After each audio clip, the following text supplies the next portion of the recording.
Hey, Hey, you disappeared. You reappeared. hey, How's it going? good. Yeah? You? You pretty busy nowadays on your whirlwind speaking tour, or you taking it easy? Yeah, I've mostly been just off of that and just trying to find a job at this point. Yeah.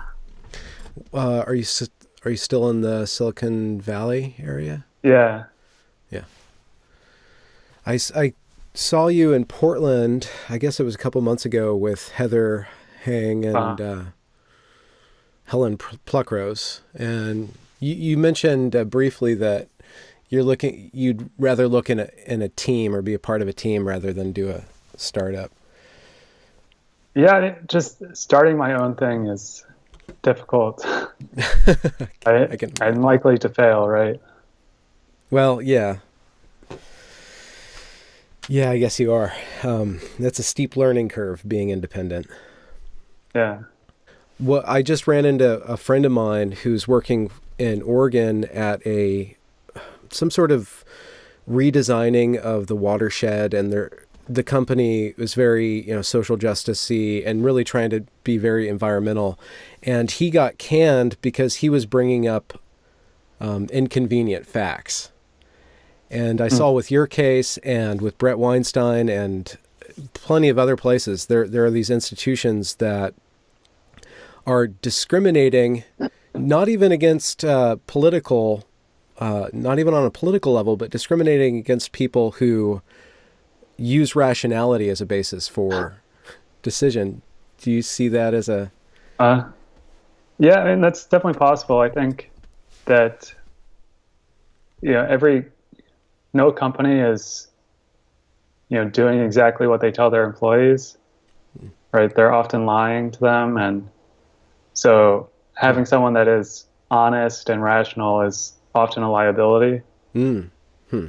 And I think part of it is not even like malice necessarily on the company's part, but just, it's impossible in some ways to follow the law completely, Hmm. especially for like these diversity things where if they don't discriminate and they just do whatever the market does, then they might be liable for like equal opportunity or equal employment Yeah. opportunity commission or whatever, those lawsuits, because they just won't get the right numbers. Hmm. So that sort of pushes them to discriminate.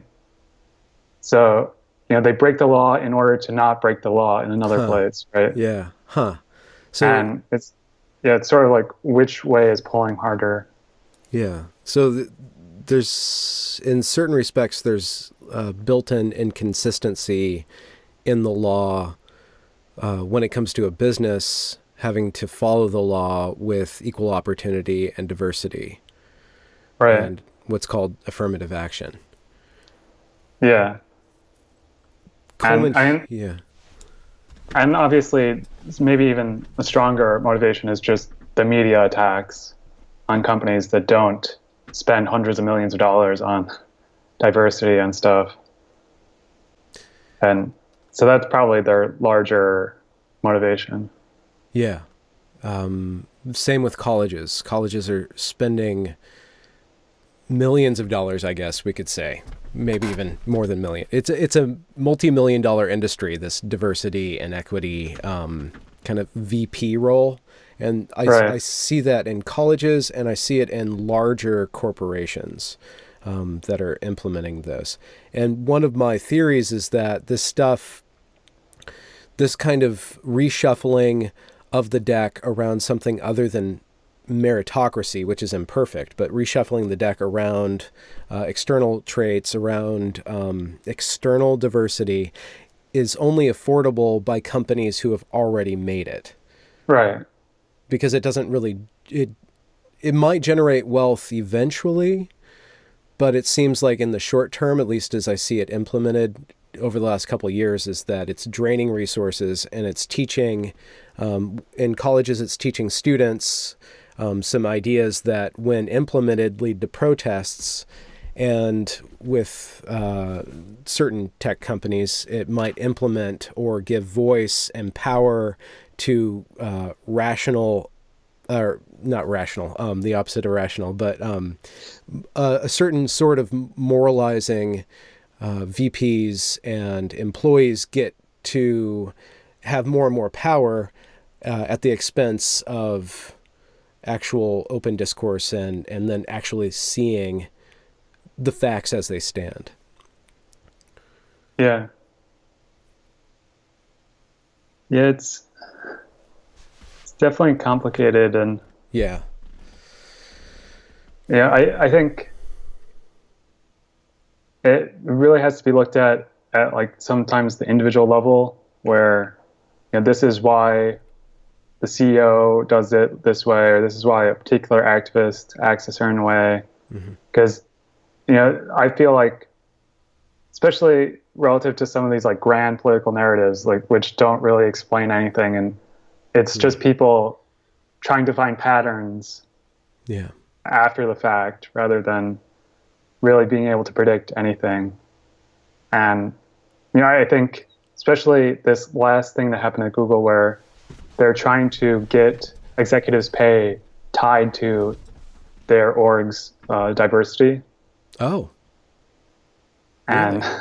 Okay. yeah, which apparently has happened at other companies too, or at least like Intel and Microsoft have done this. I don't know the full details on those, but But this is measurable diversity or external diversity, right? yeah, Checkbox diversity, we can call it. yeah, and like I don't really know how they set the goals, but I mean it's likely that they have some diversity office within the company that sets these goals, and then the executives' pay or bonus maybe gets tied to that. And yeah, it just seems so obvious to me that what the behavior that will encourage is just them discriminating, and just more blatant discrimination. But do you think that it could, with a large enough applicant pool, do you think that it won't have a measurable negative effect on these large corporations that implement these diversity measures, or do you think it'll incentivize something other than output, something other than efficiency, and overall tend to disrupt the output and the quality of the product? I think it will for sure like hurt the hiring process and promotion process, because that'll be another layer in which people will have to analyze things. So, and I think for sure it should. I mean, if you're not basing candidates on merit and you're not, then by definition you will hurt the company almost, unless you really believe that having skin color diversity is a positive to like workplace performance, which is like a myth that they do perpetuate. Like this is something that they say all the time, where companies with more minorities perform better and more women perform better. And when you really look into those studies, it's not very well controlled at all. And when they do per team stuff, the effect is not there, and it's really just them cherry picking one result. And it's like, okay, this one company that was already rich was able to afford to get their board to be like 50-50 women. And because there are some very good female executives, there just aren't that many. And so I mean, it's the same with like Harvard and stuff, where they are able to get all of the very good minority candidates, but there just aren't that many. So that like screws over all the other colleges, or in this case, like companies.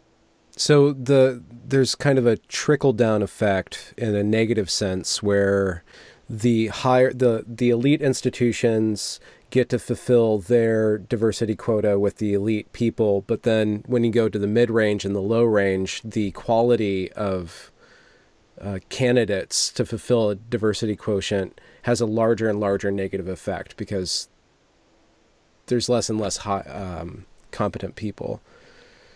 Yeah, I mean, it's just the number of people is smaller. And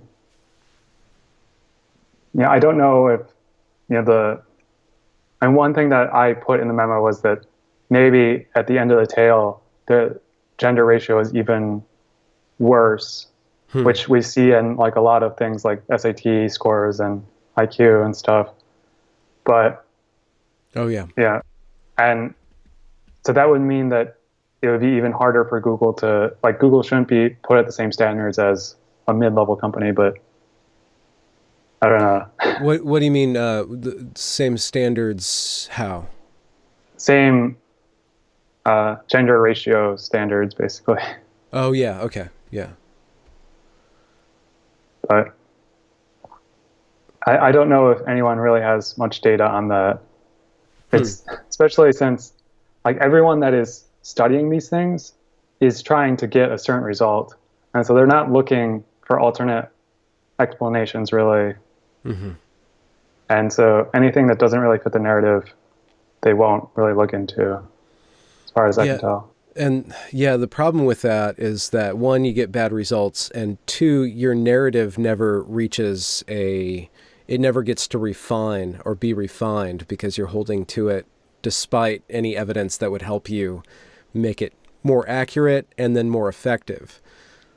Yeah. So that the tool stays just as blunt throughout the whole process, and just the only thing that sticks to the tool, the cudgel, let's call it, is stuff that is already self-similar to the cudgel and never gets sharpened. And to speak metaphorically, I don't just, there seem to be a lot of different incentives to keep it that way. Like, I mean, I'm just thinking about the interview that Kara Swisher, I think, this one really active female tech reporter who has a certain narrative. She was interviewing Sundar and Susan, like two executives at Google, like the CEO of Google and of YouTube. Okay. And so she asked them, like, okay, like, why is there this gender disparity? And they actually gave reasons that were very similar to mine, in that they said, okay, tech is not very social and it's seen as very geeky. And so, like, the only difference between that and mine is that she says that, no, tech is not geeky. It's actually very social. And therefore women should like it. Because, I mean, she's accepting that women like social jobs. Okay. More than non-social jobs. But she's saying that, no, tech is actually very social. And in her defense, she was a PM, like product manager, and so was Sundar. Okay. So, like, they aren't actually engineers. Yeah. Okay. Like, when you're in a coding job, you can spend the entire day not talking to anyone, right? Like, it's not that social. Which is a positive for certain people. Yeah, and and then they also said, oh yes, women try to find meaning in their job, which is true. Like, they put a higher priority on that than they do, like, salary compared to men. Yeah. And so they're trying to give these other explanations, and then she just shuts them down. So the interviewer does. Yeah. And so they can't even use these tools, which, I tried to suggest. Yeah. And because there's a chokehold. That narrative has a chokehold. Yeah.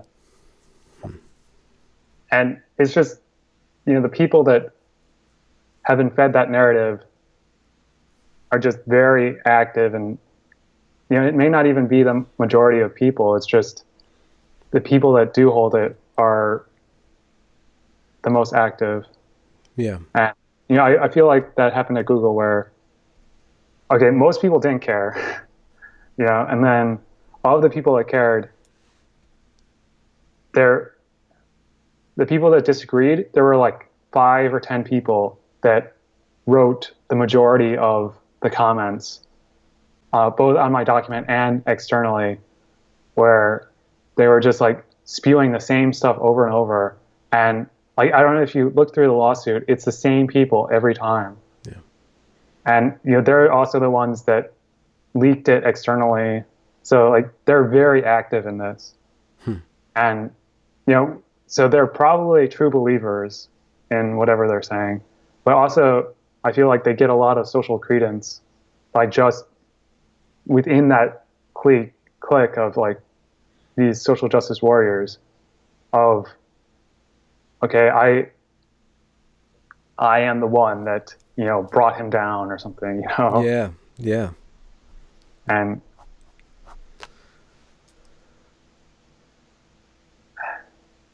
it's and the majority of people either don't care or slightly agree or slightly disagree or really disagree. And most of those people are silent or very quickly shut down. Yeah, there are, of course, people that also very agree. Yeah, but yeah. they're just silent. Yeah. And yet, I don't know what exactly happened in Google that. So like there were executives that. I found a few locations for vet near you. The first one is United Veterinary Specialty and Emergency at 601 Showers Doctor in Mountain View. The second one is Alpine Speaking Animal, of Google. 340 Yeah. West El Camino Real in Mountain View. The third one Okay, is Google, stop. Hospital at 690 Showers Doctor in Mountain View. Okay, I don't. Yeah, my roommate has a Google Home thing. Okay. As long as you're cool with that. Yeah, I don't think anything too bad is going to happen from that. But yeah, so like I was trying to understand the dynamics of how, like once it became viral, what the dynamics were, and Are you talking about your memo or the mentality? Well, just what caused certain people to say what they said, and what caused it to be unanimous within everyone that sent a message that no, this was harmful, this was gender stereotypes. I think that there were coordinated messages to a lot of the executives of, okay, this is what you can say. And because like one, it was pretty universal what they said. And it was a lot of the same stuff. And then there was no evidence of people debating, like just even people who agreed weren't even like debating or wrestling at all with visibly how to speak or how to interpret things. So the document was a Google Doc, and so there were comments enabled, and people would comment. And then there was also a discussion group, which was just a Google Groups, so a mailing list. And people would sometimes discuss things on that mailing list. And they would discuss things in the comments of the document itself. But anything external to that, I didn't see anything that was not negative. And it was so, like you were saying, it was a unified, everybody was basically saying the same thing. Who were speaking? Yeah, of the executives at least that denounced it. And I think one major thing that happened was that my own VP sent something out, and then that message became like the canonical message. And it's not even clear that he himself wrote it, because like I messaged him and he was pretty evasive about it. And then I saw him later like reading the actual document, which he didn't do that before. Oh. So I don't know if it was orchestrated such that they would get my own VP to write something negative. Okay, yeah. Because that like very much legitimizes any criticism, because then people see that, okay, even his own VP is saying this. And like, I feel like so much of this is just the executives say something and that empowers the activists to echo it and maybe add a little bit onto it. Because, you know, if someone says that that's higher up than you, then you can repeat whatever they say, right? You can run with it. Yeah. There's just no dissent as far as I could tell. The parallels between what happened to you and what happened to Brett Weinstein at Evergreen are astounding. Like there's the similarities are astounding, but the one difference, and maybe it's really telling about how a college operates as opposed to how a corporation operates, is that the students, I mean, there's some evidence that teachers put them up to it, but the students were the ones who honed their message. The students were the ones that, so either the bottom or maybe the top, depending on how we think of a college being structured, or the power structures of a college are structured. The one thing that's similar is that everybody said the same thing. Nobody really hardly anybody actually read the documents, but they all kind of had a narrative that they'd come up with, and everybody just repeated it over and over and over again. And so it just created this effect that just overwhelmingly forced Brett and you out.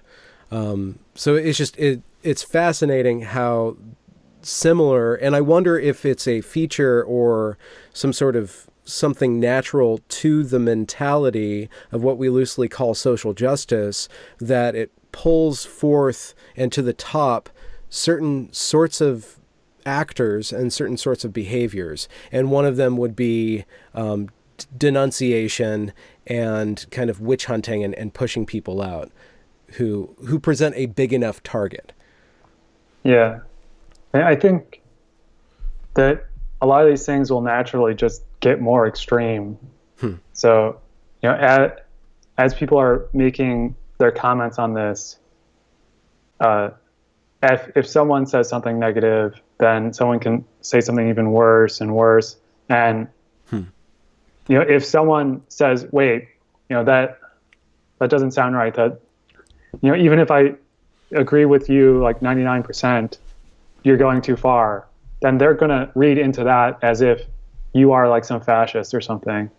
And so that's their defense mechanism, where to disagree with me is to be an other, right?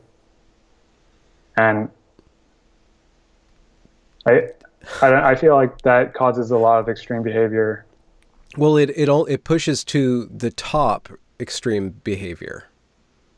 Whoever can be the most extreme gets the most power. So you're incentivized to be even more extreme, and you're disincentivized to chill out and slow down. Yeah. And I mean, that's partly just dynamics of social media type things, where whoever says the most extreme, that'll get the most shares and stuff. Yeah. And, you know, people are also incentivized to say the most extreme things because, like, say there's some controversial thing and people have differing opinions about it. If your tribe is basically on the left of this disagreement, then saying the most extreme left thing is like further proof that you are in that tribe to your tribe mates. But if you say, hey guys, there's actually some legitimacy to this disagreement, then people will start to ostracize you because, you know, it's not clear that you are, you know, within the tribe. And I feel like that is why so many of these very controversial and not cut and dry things become the most viral. Yeah. And Yeah, I've also seen that in some of the like police brutality things where, sometimes, if it's just very clearly that the person was like completely unarmed and they get shot or something, then that doesn't really spread because people just universally say, yeah, that was horrible. But if it's like, oh, the person was, fighting back and they did some like bad crime before that, then there will be some people that say like, oh yeah, he deserved it or something maybe. And then the others that will say like, no, this is white supremacy or something. I don't know. And so like, then they have to keep fighting each other. And this is what happened with the Google memo where some people were like, okay, yeah, he's reasonable. And others were saying, no, this is sexist, racist stuff. And they had to make clear what their alliance was. Yeah. It seems like, historically speaking, or at least 2 or 3 years ago, there was a much stronger kind of negative stigma on being far right than there was being far left. So maybe back in the McCarthy era, there was a huge stigma against communists, and anybody who was even slightly not capitalist was a communist. So the stigma, the stigma was so great on the left that people kind of just inched away from it.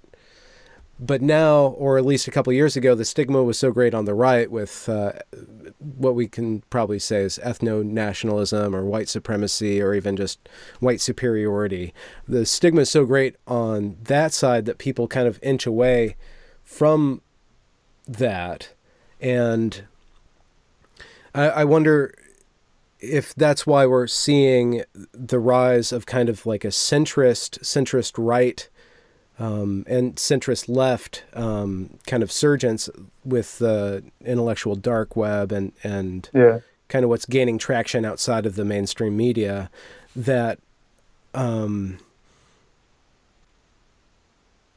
sorry, this is a really complex thought. I'm just wondering about the historical dynamics, and it's easier for the left to gain radicalization right now because there's such a strong the stigma of being called racist or bigoted is so strong that people will either be quiet and so not be able to rein the left in. Yeah, I mean, it's hard to say if one side can gain more followers in the extreme elements. I mean, there are still a lot of extreme right-wing people that, at least I've read that the majority of terrorist attacks are just right-wing extremists in the U.S. at least. Yeah. And I don't know if you can apply that to Islam, but I guess it would be the far right Islam that's doing a lot of the attacks worldwide. Very orthodox. Yeah. And I don't know how much of that is partly also crimes being mislabeled. Like, I don't know all the specifics where some things are very clearly labeled hate crimes if it's like a white person against a minority or something, while the opposite is not labeled a hate crime. But I don't know. Yeah, it seems like on the surface level, it's kind of good for the majority to have it a little to have slightly stronger restrictions on the abuse of the minority. Like, and let's just make it something more obvious. Like, a strong person should be held more responsible for their strength than a weak person. Just slightly. I mean, the hurting somebody's still hurting somebody, but there's more of a social stigma of a big burly guy beating up on the wimp than the wimp beating up on the guy. So it makes sense that kind of balances out, or it adds a little bit of extra pressure for the person in a position of strength to be more responsible, more aware, more careful with their strength. But once there's a tipping point and who's strong, the people who appear to be weak actually have the power, then they can abuse that social stigma and get away with a lot more by presenting themselves as weak. yeah, and just the fact that you don't really want victimhood to be some like moral ideal, right? And just the fact like where that will lead your society seems like people will just fight to be the biggest victim, right? So whoever's the strongest victim wins. Yeah. I wonder if there's a historical precedent of a victimhood culture taking over. I mean, it seems like maybe communism, Stalin's communism, or the switch into Stalinism used victimhood to get ahead, and then just became tyrants by playing the victim card to a certain degree. Yeah. I feel like a lot of populist movements use or scapegoat some minority as the oppressor, right? Like even Nazis used Jewish people as they were hurting us, they're dragging us down. And so in that way, they were saying that they were victims of Jews or something. And so even like extreme right wings can do that. Yeah. But it might have to do, I think the key word there is maybe the populist. Like, so how do you get the most people on the same page? You rile them up against something. That's the easiest, simplest way for a bunch of people to be together, is to be against something other than them. Mm-hmm. So I guess you've been kind of, were you studying this kind of stuff before you wrote the memo? Or was this just kind of landed in your lap afterwards? I mean, I had some experience just reading Jonathan Haidt stuff, and some of the political stuff was just, hey, I know some people that are conservative and they're not horrible people, but as someone that has lived in a liberal bubble my entire life, that is what I was taught they are. They're all stupid and evil. And just trying to empathize with someone that is actually conservative, that's living in this environment, that must be really bad. What sparked that wokeness toward the... was it a slow process, or you just started meeting people that... I feel like it's just me not liking inconsistencies in the dogma that was being spoken, where they keep talking about diversity and acceptance and inclusion when it's not actually diverse. We're all 20-something nerds that are liberal bubble, college educated, and we all have pretty much the same ideas on most things. And just one thing that I've been conscious of too for a while is just how badly the media and a lot of elites treat the Deep South. And it's totally acceptable to call people rednecks and hillbillies, right? Even though, at least to some people, that would be like kind of their N-word, right? And just the fact that I have never met anyone that from the Deep South at Google, but we're trying to get this represent all of the demographics in the U.S. And it's like, no, we don't care about this whole area. And I mean, it's obvious why, or I mean, it's definitely not just like discrimination, and that's why we're missing that segment. There's educational disparities, but it's still just hypocritical in my mind. That'd be fascinating if some company tried to institute geographical diversity and sought just strictly by zip code. We just need somebody from all the 9-5s, all the 0-2s, just to give a adequate represent. I mean, it just breaks down diversity on that level. But there is a general cultural diversity. I mean, I'm sure that we could probably say, I've only been to the South a few times, but there's a certain sort of cultural zeitgeist or a system of values and speech patterns that might, to have some people from there, some people from California, some people from the Northeast, that might give some sort of in some sort of business, we could probably conceive of some business actually gaining more value by being able to draw from these different cultures. Yeah, I mean, I think viewpoint diversity has its strengths for sure, and I mean, cultural diversity is basically that, right? Yeah, but it always has to be broken down to competency.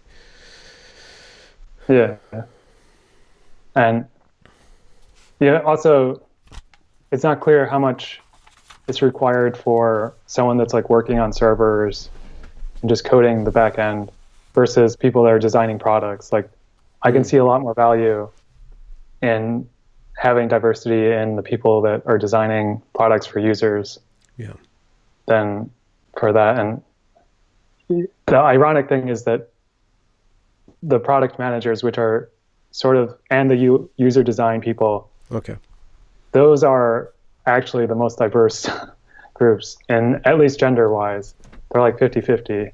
Okay. So it's just so annoying for some of these things. Yeah, I had a thought experiment that I did after I saw you and Heather and Helen in Portland. I wanted to ask this, but it wasn't a question. But I just conceived of this huge multinational internet company, and you have a server farm at one end and you have a daycare at the other end. And overall, the gender for the entire company is 50-50, but there's more females that end up working in the daycare and more males working in the server farm. And just trying to imagine the diversity officer and the kind of loops that they would have to go through to make sure that there's gender parity in both places, right? Yeah. Yeah, it's weird games that they play where they try to include, like Google reports its overall numbers, which are obviously better than its tech-only numbers. Yeah. For females. And so they try to make those more prominent in some ways. And I don't know how many things they try to play to make it such that they even discriminate in areas where women aren't underrepresented. I've at least heard stories where, like in sales, which is more than 50% women, they did even discriminate against men. Oh, which, okay. Like so it's only going one direction, so far as you know. It seems like it, and obviously, like they have the administrators and the HR. Like no one seems to care about the diversity of HR, which is like 90+% women, right? Well, they're in charge of HR policing itself. everybody else. Yeah. And I remember there was this company-wide meeting where they were going over like the gender breakdown of different orgs, and they started cheering when they heard that sales was like 60% women. Huh. It's like, if your goal is 50-50, then why are you excited about more than 50%? But clearly their goal isn't 50-50. Yeah. Right? And yeah, I wonder about this with regards to colleges, and maybe this spills over into larger corporations. But what do you do with all these statistically majority young white men who get pushed out of the sidelines, onto the sidelines, who get marginalized, basically systemically discriminated against? What are they going to do when they can't get an education, they can't get a job, they have all this energy, they have all this anger? What are they going to do? What kind of group do you think that they're going to form? You know, like the exact group that these people on the left are like warning everybody about. They're creating an incentive for marginalized, angry, white young men to get together and stew. Yeah, and it's kind of difficult because, you know, obviously a lot of these people aren't like, oh yes, I got discriminated from Harvard or something, and therefore I'm joining this hate group. Mm-hmm. But they do use the fact that there is this discrimination in recruitment, right? And especially in the South, where there are a lot of government programs for non-white people, they'll use that as like, hey, they have their programs, here's our program, the KKK or something. And, I mean, I obviously don't know all the specifics about this, but as far as I could tell, it's not that like they join it so that they can beat up black people or something. It's they join it because there is this like community. Yeah. And, maybe they say like, oh yeah, we'll help you find a job or something, because there's just no other program for them. And yeah, and just like, I feel like affirmative action also makes a lot of people feel like they were personally screwed over, when obviously they weren't necessarily the one that would have gotten that spot. Yeah. But yeah. like in some like hypothetical situation where there's like 10 slots and then 9 were for the like just meritocracy slots, and then 1 was a diversity slot. Yeah. And that person was like 100th or something, then there will be 90 people that feel like they deserve that spot because they were better than that one person, even though there was only one person that was actually screwed over. So like, obviously, different sides of the argument will use like, oh yes, actually, more people feel screwed. So like, people that are pro affirmative action are saying like, oh yeah, you weren't actually screwed over because, you wouldn't have made that slot. And so affirmative action isn't that bad. But like, counter affirmative action is that, hey, we know that it makes all of these people angry. Then like, that's just a negative of it, even if they're not, justified in getting angry in some sense, they still are. And the only way to, I guess, the only thing that I've seen to counter that anger is a sense of shame. It's another emotion. It's like using shame or using a kind of a social network of you don't deserve this, or like all these other reasons that basically shame people into saying, or the historical argument or any argument uses emotion to counter that anger emotion. Maybe that's all I've seen, because the rationale, I guess I need to look into the rationale of affirmative action and try to find like the actual solid rationale for it, or see if there's other. Yeah, I mean, there are some reasons for it. Like, I mean, especially at like a nation level, and say like the U.S. military did this, and it seemed to be successful in affirmative action, where people will feel like the military itself is more legitimate if it does represent the country. And arguments like those have, I feel like, more legitimacy in that yes, you can actually blame the U.S. government for the harms that were done to people's ancestors. Okay. But you can't, blame me or you for slavery or something. But you can actually blame the U.S. government. Yeah. Right. And so, like, in those ways,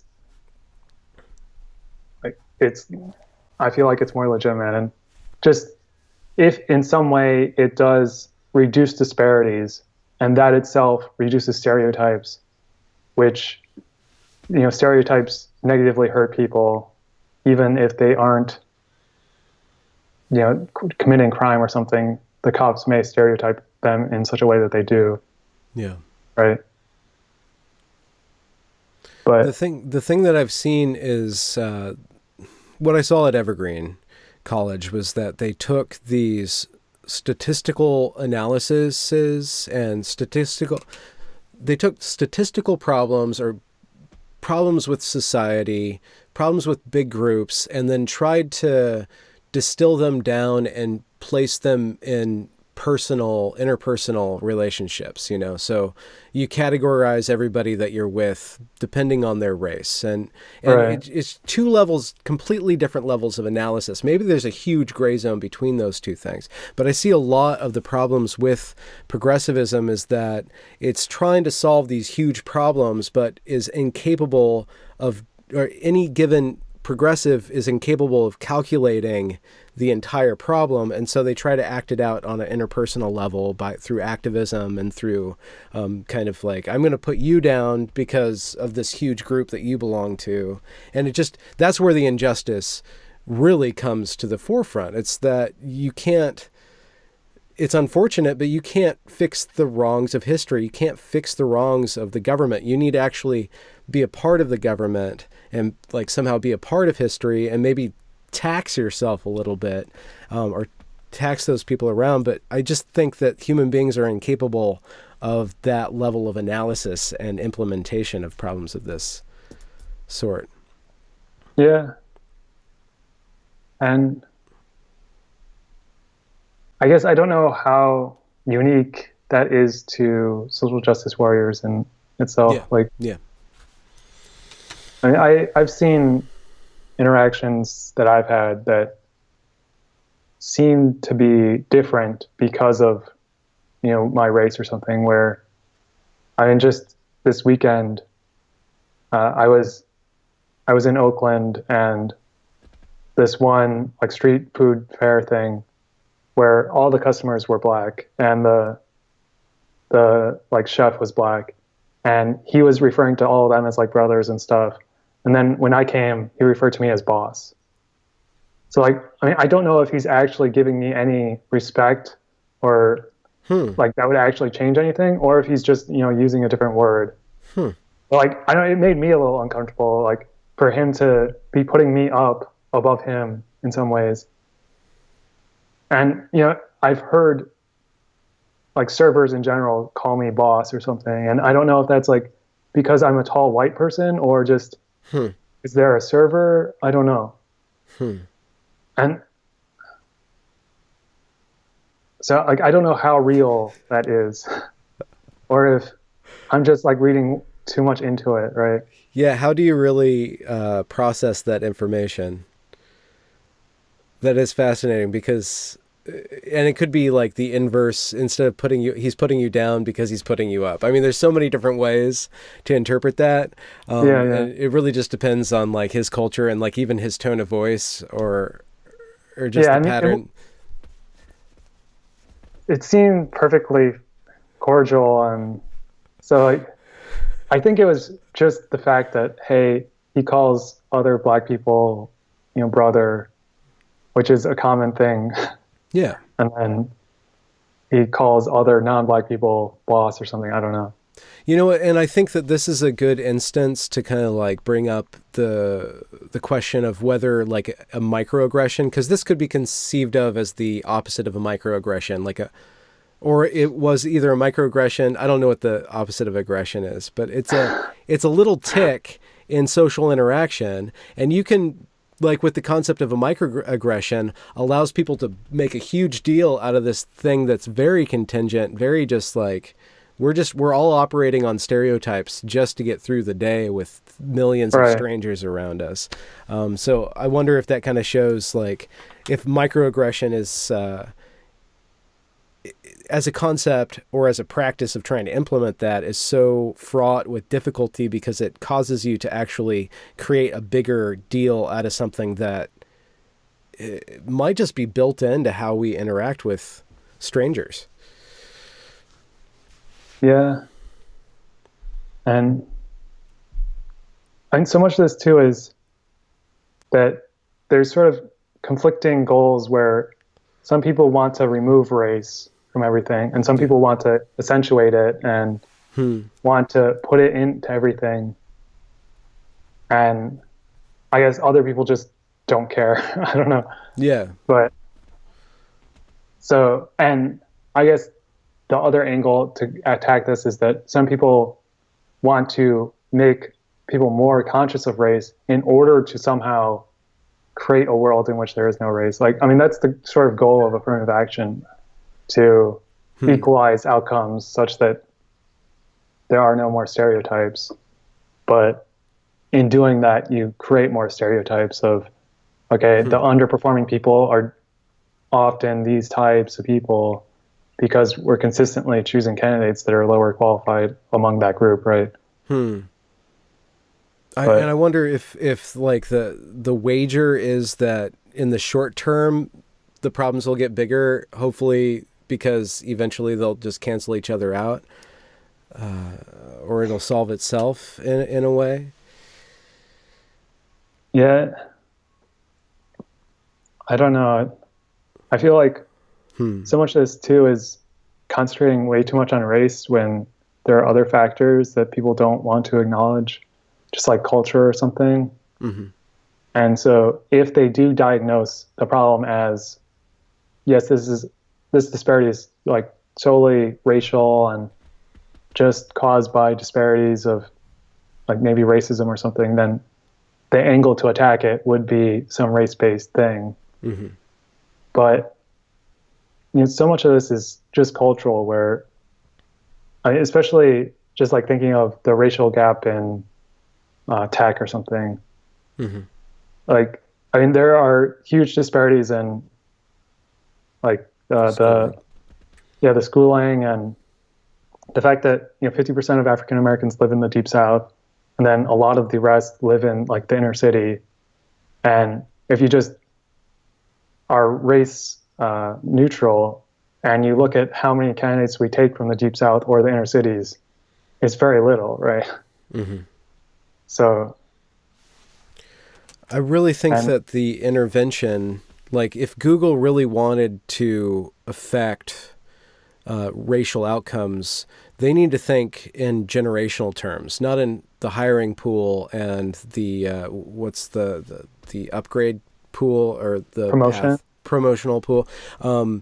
Think about, well, how do we invest in the next generation? How do we go to these places and build, like invest in something? Because by the time people are even in high school, it's too late to send them to on the path towards elite, any sort of elitism, unless they're usually, I guess, our artists are able to really maximize, and I guess sports, if we're just talking about the Black community. But it seems like if they really cared, the problem is not going to be solved with adults. It's going to be solved by intervening in childhood, and putting money and resources there.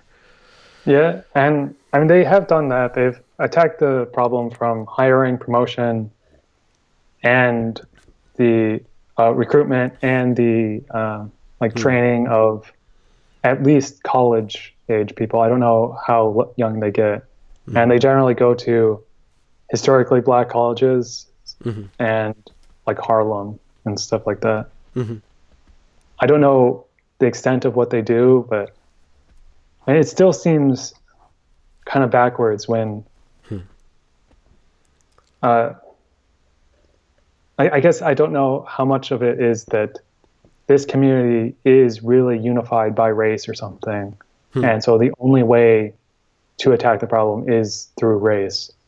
But I mean, if you just look at the poorer communities in these areas and just help everyone in that, then that would have a similar effect. I don't know. I guess there's also the whole idea of like, it at least seems like some of the Black community tries to be distinct. And so if you have to attack the fact that they may see like going into tech as not Black or something, right? And so you have to attack that. But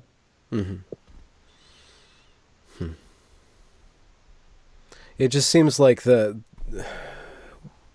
with a business such as Google and the idea that you want to affect outcomes and you need results right away, I don't think like the true problem, you're going to see results right away. I think any sort of short-sighted results are they're going to use a lot more resources and have a lot less of an impact than like thinking thinking for generations. But I don't know if a company is incentivized to do that or even cares about that. I don't know if they're caring about a bottom line at this point, such as Google, so much as they're caring about like perception, Right. In the moment.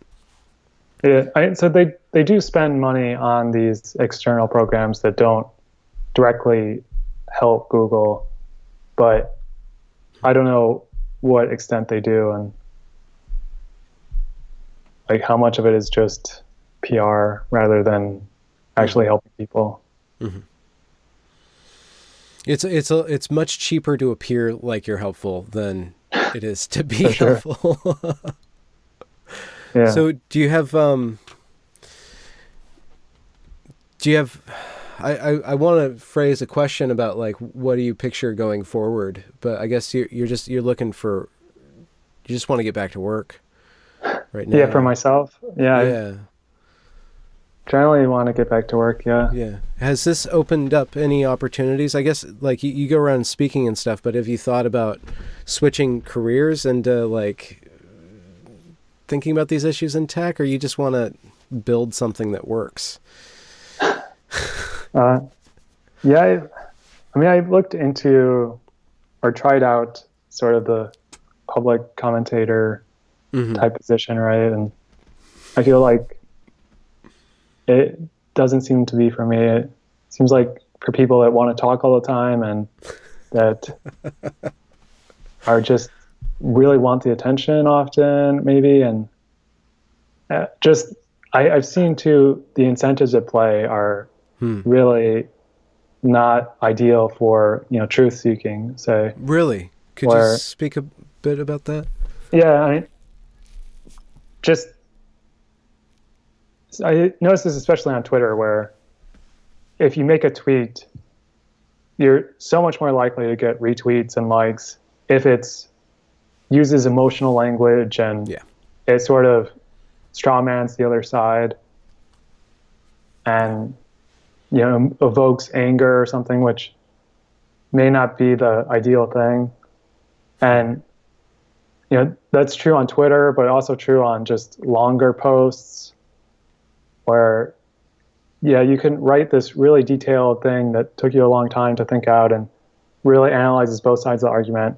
And the people that read it may be like, that was good, but it's not going to get nearly as much traction as something that's more controversial. And so just the incentives at play are for you to go after the controversial things. Yeah. And that leaves a bad taste in your mouth, or you don't think that you used it. It's not conductive to the search of truth. Yeah. I don't like it in that way. And just, especially I've noticed it too when speaking, where if you're speaking in front of a crowd, then there's so many incentives to just, speak to the crowd basically. And rather than trying to defend the other side at all. Yeah. And that, especially I have like people in my life that are pushing me to not, I mean, I have some like pretty radical leftist friends or something, and they keep pushing me to not say negative things about feminism or something. I don't know. And it's really hard because I think feminism isn't really well defined, right? And as with all of these things where different people have different definitions of it, and like the people that like it are, maybe someone that came from a more traditional family and see it as a way to break traditional gender norms or something. And while other people see it as this, just far left gender politics. And so and like what is in like popular news as feminism is not necessarily representative of what everyday people believe in, right? And so, and I feel like the intellectual dark web or something, gets also falls for this trap where they basically often attack just social justice warriors, which, yes, are prevalent in certain areas, but don't necessarily represent what the common person on the left believes or something. And even though social justice narrative is very strong, even in mainstream media and stuff, right? Mm-hmm. So it's similar, like left-wing people criticize white nationalists and stuff and Nazis when, I've never met an actual alt-right person or anything, so. So it's kind of a headache to try to navigate. I mean, the way that you present it, I do a lot of commenting, and I usually just I use a little bit of gut reaction, a little bit of passion, but I try to center everything on like just thinking things through and being open to being wrong, being open to being expanded.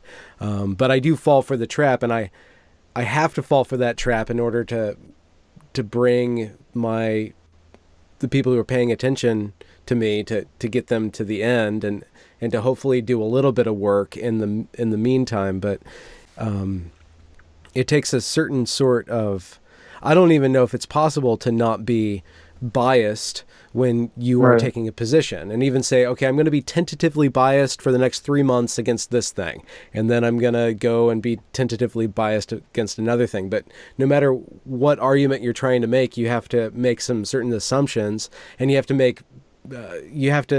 not necessarily straw man things, but kind of make generalizations that might not be true to everything that you're criticizing, but you're trying to get at what's wrong. Maybe that's the correct way of doing it, trying to get to why do certain problematic behaviors occur in this group. So let's define this group, but like, let's look at like the mechanics of that, and attacking or critiquing the mechanics is probably, it might be more fruitful than attacking and critiquing the people who believe or the group itself. Yeah. And also, I feel like once you have an audience, that audience sways you to like stay a certain way, right? And it's hard to start criticizing one side. And, I feel like have this problem on my Twitter where they are all a certain way, where a lot of my followers tend to give certain comments. And I remember this one thing where I made some comment on just accents tend to, like, your feelings towards an accent tend to be more influenced by just your associations with people that have that accent rather than anything fundamental about that accent. And if you think about it, that's more of a like socially constructed leftist type of thinking, right? And it's sometimes more sometimes people will want to just think that, oh yes, there's something fundamental about the German accent that, like, it's just too guttural, and therefore I'm going to interpret it a certain way. But no, I don't think it's like that.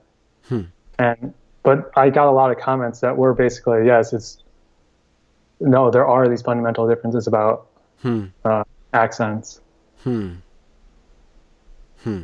That's an interesting question. Do you ever try out different accents just to mess around with your friends? I don't tend to try out different accents, but not even when you're gaming or something like that. No, sometimes with my family or something. But. Okay.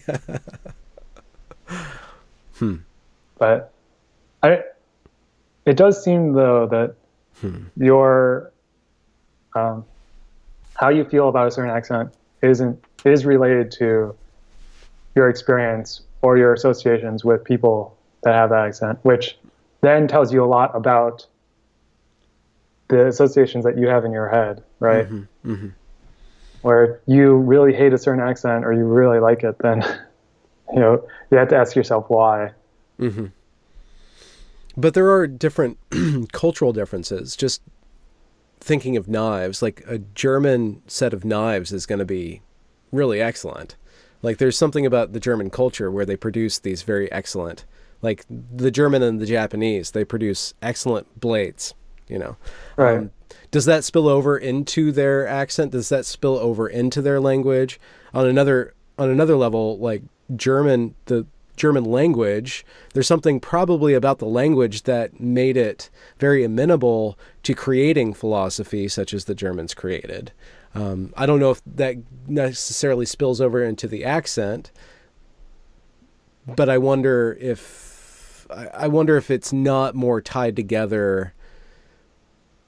I wonder if like just speaking performatively, if you have a certain accent, it grounds you in relation to other people in a distinct way. If it's more guttural, it'll be more, not necessarily harsh, but more pronunciative, more direct, perhaps, because it's clear, it has more of a punch. So I wonder if the effect is greater than just the associations, but if there's like a physical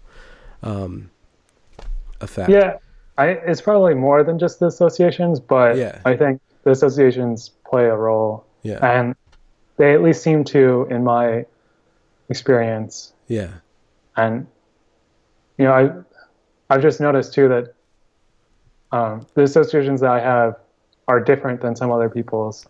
Yeah. And I could actually go back and say, okay, yeah, there was that one person that I knew that I didn't like. Yeah. And that's why I don't like this accent. Yeah. You have a different map, kind of, a stereotype map or network. I'm just thinking like a French, like if you want somebody to seduce you with their vocal cords, like you're probably going to choose a Frenchman over a German. That doesn't mean either of them are more seductive, but the language itself has an emotional resonance. But I'm not disagreeing with you, but it could just be that we associate romance with French and Italian things, right? Romance languages, hence the term romance. So, well, yeah, I guess the romance languages is because it's Roman, right? Yeah, but I don't know why romance is called romance. Because their troubadours tromped around seducing women in different towns in France and Spain and Italy. So that's where the romance or the romantic comes from. Just purely lingual trivia.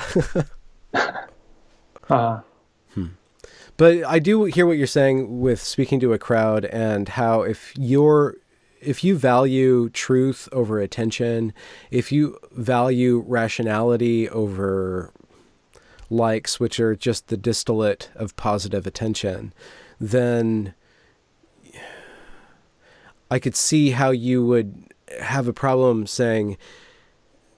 not seeing that your integrity would degrade if you wanted to maintain and grow an audience, unless you found an audience of truth seekers, or you found an audience of people who are attracted to watching somebody change their values or pivot from one issue to the next, which is probably a kind of a niche market. Yeah. And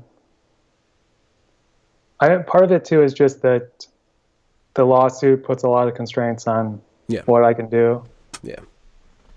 And I also feel like there's just like so much scrutiny in what I do, which is really annoying. So, even if I got, 10 positive comments, the negative ones would still be there. And it's really annoying and not conducive to happiness. Yeah. It takes a tremendous amount of either not caring about people or just a thick skin, which probably is the same thing, to be able to deal with negative feedback, especially if that negative feedback doesn't really help you. It's just somebody being negative towards you, or potentially could result in you losing opportunities in the future because you said something that's misinterpreted or widely interpreted in a way that you didn't intend. Yeah. People are very aware of, or they're almost seeking out bad faith. They're seeking out a flaw in any sort of public figure. I don't know how Jordan Peterson does it. The bigger you are, the bigger target you become. And I think part of it is just that, like, if you want all of your statements to be taken literally, right? And like, I said this, so just judge me on that. And I feel like I saw that a lot in the Google memo, where I and like my supporters just wanted the document to be judged on what exactly it said, and not the inferences that people were drawing. So a lot of the attacks were people inferring that I meant certain things. And, I feel like that's a general thing that happens where anyone that is like on your side, you will just interpret charitably. Yeah. While if they're on the other side, will draw these inferences. And, I mean, you see it too on Trump things where if you take him totally literally and like, you can always give a charitable interpretation of some of the things that he says. Mm-hmm. But then the media will often twist it and make it be like even worse. And that just angers the other side more because they're living in a different interpretation of it. And they can see that the other side is making these negative interpretations. And obviously there's like a market for this negative interpretation because people want to just see negative things about Trump. Yeah. Right. Or about anyone on the other tribe, basically. Yeah. Which makes them have more social capital. I think that's the brilliance of Trump and people like him, is that they understand that being hated is just as powerful as being loved. And that actually the hate is going to give you much more love because the people who love you already will love you stronger when you get hate.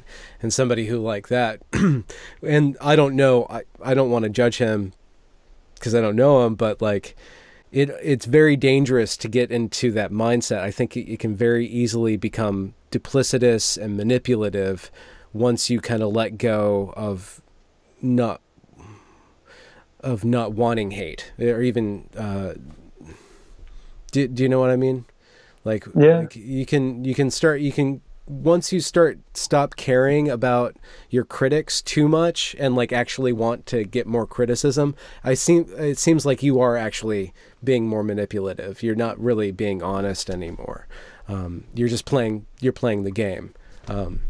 Which makes it more difficult for everybody to stop playing that game, which I think it's a zero-sum game, the outrage game at least. Or negative sum. Yeah.